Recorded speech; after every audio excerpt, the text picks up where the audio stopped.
Hello! Hello! Welcome to GastroGays Do Eurovision number 4. We are GastroGays. My name is Russell. My name is Patrick. And these are our clips previewing various Eurovision songs that have come out in the past while. So in this video we are going to be talking about the entrants from Ukraine, Denmark, Moldova, and Slovenia. Just like all the videos gone before us, these are all the very first time that we have heard any of these songs. Somehow we have spent the past couple of months and weeks not watching every single Eurovision selection show. And if you know us, you know how hard that is. Really tough. So when you hear our reaction, it is our genuine comments and thoughts on the song the first time we've heard it. If there's a lovely backstory, if there's a lovely tale about it, or was left at a bus stop, we don't know.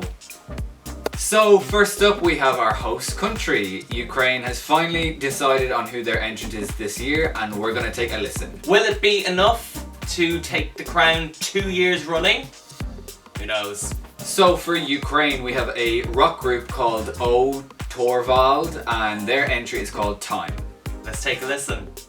That was the kind of song I listened to as a teenager. Same. I kind of went back into my emo kid teenager days just there. And I'm gonna admit, I did like that nostalgic feel about it. So did I like that.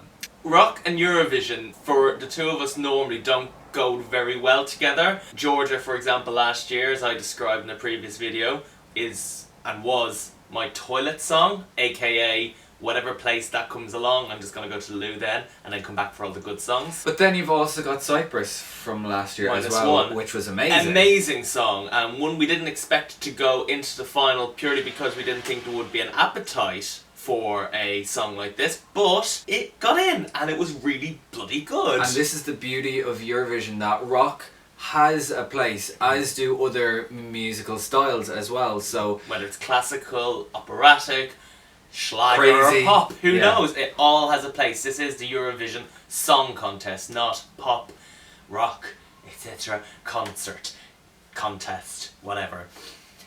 When he says the lyrics "Time to Shine," all I can think is "It's my time to shine." From Switzerland back in 2015. Lest we forget, or Yeah. maybe lest we remember. Yeah.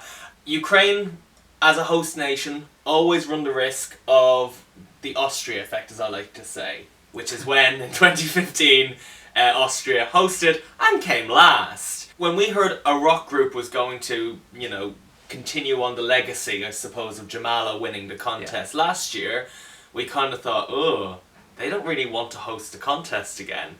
The whole Father Ted theme of, oh sure, you don't have enough money, you're just going to throw the contest. This is actually a decent track. Yeah, this I think so too. Yeah, perceptions of rock in Eurovision, are a bit skewed, as you can tell from what we're saying. But I really enjoy that track. And the thing about it is it's a dramatic performance and it's quite conceptual, but it really is rock light. It's quite soft rock at its core, so I think this could have a wide appeal, and I'm interested to see what place this gets at. Maybe just outside the top 10 on the night, because it is already in the final. Yeah, I reckon probably, I say about top 15 at a push. It again depends on all the other tracks that we're going through. So next we have Denmark, and this is a performer who has tried to represent Denmark before. And failed. But this year, she got the ticket. So this is Anja Nissen. And the song is called Where I Am. Finally, a poppy record in Eurovision 2017. At last. I am a big fan of that so far. Shaky start in the live performance that we have in the link below, but improves along the way, becomes quite powerful, quite, pop friendly. I like it. This is going to be in the second semi-final, and there's a bit of pressure for Denmark because for the last 2 years they haven't qualified for the grand final. Yes. So I would hope this would do good enough because actually it isn't a bad song. What's your thought?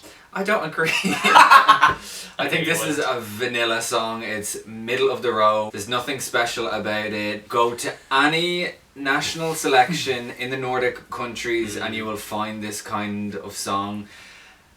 I have higher hopes than Denmark last year because I hated the man band. That was just awful, and rightfully they did not get through. And then they split up soon after. I don't think this is going to light up the world. I think it will probably get into the final. I love a power vocal, and Lord knows there's a lot of them in that song. It's a little bit screechy and screamy for me. If she pulls it back and really controls the vocals and there's a powerful performance, it will probably do well, but I don't think it's going to win the contest, but it'll probably get into the final. Does this, and I like the song by the way, remind you of the debut single of a female girl group member who's decided to leave? As in, you know, when it's like, here is my release into the world as a solo artist, here's my song. Or maybe like a Voice winner who has had to scramble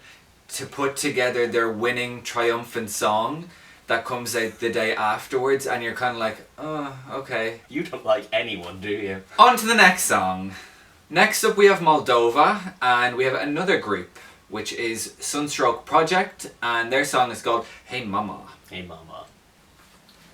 Now, where have you heard of the that SunStroke before? Project?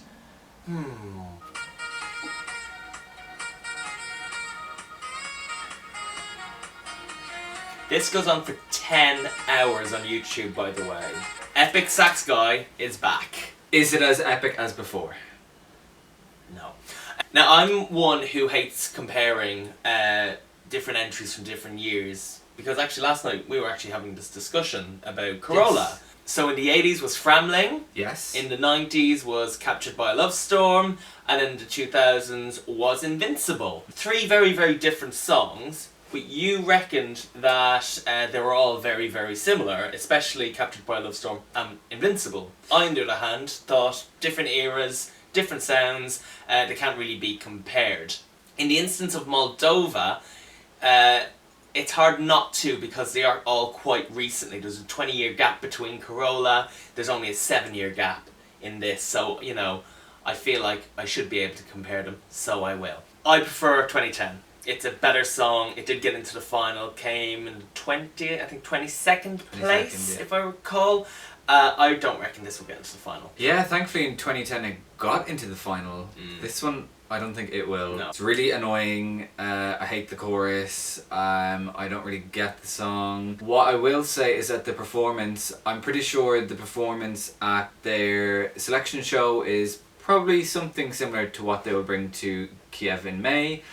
And you know, in weddings, when the bridal party or the groomsmen or all of the guests all together do this really elaborate dance, and they've been training in it for months, and it's this big reveal, and you're like,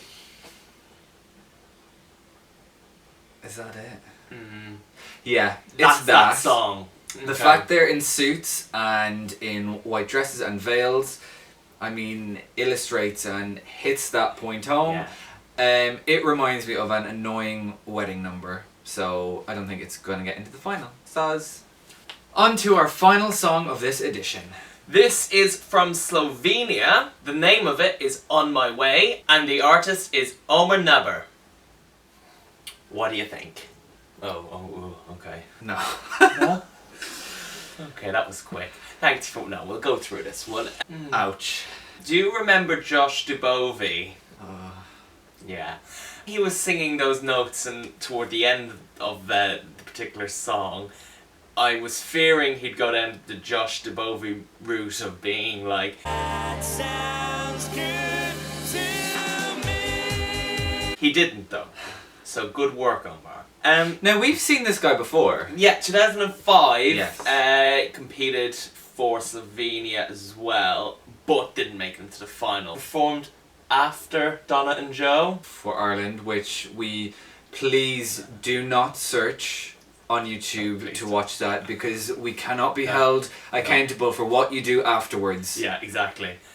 Sorry, world. I don't know. It is nice to hear a male singing a kind of power ballad. Yeah, and his voice is incredible. Oh, it is. Yeah. Absolutely. But it just feels a little bit flat. I know his voice isn't flat, but it feels it. The performance isn't really giving me very much. He doesn't have a huge command of the stage. Not a great presence about him, which is a bit of a shame because it isn't actually that bad of a track. I actually agree with everything that you just said, which is rare.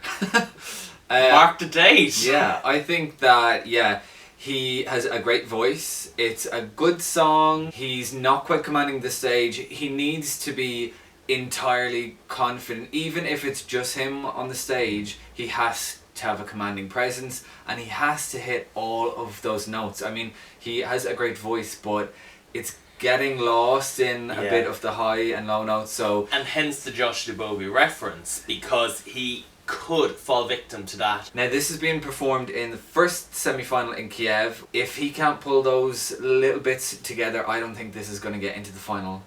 On that sour note. Okay, now, in the last video we promised you Latvia, recording deadlines, etc. It's in the next video, okay? Promise that. Also, in the next video we're going to have... The Netherlands. And anyone else, to be honest. Yeah. You see, we're Anyone? anyone? Yeah. We're getting into the stage where a lot of the national finals are happening, and the dates have been set, and you know, some of them have been and gone. So we're getting into this territory where we may just have songs sprung on us at 7 AM on a Wednesday morning, and we've got, we have a new song for Eurovision. And also because a lot of the countries have declared their act, but they haven't released their song yet.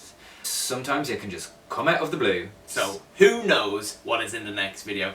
Thank you so much for watching. Please share, like, subscribe, comment, all that type of jazz. Really appreciate you watching, so thank you. And we'll see you next time. Bye.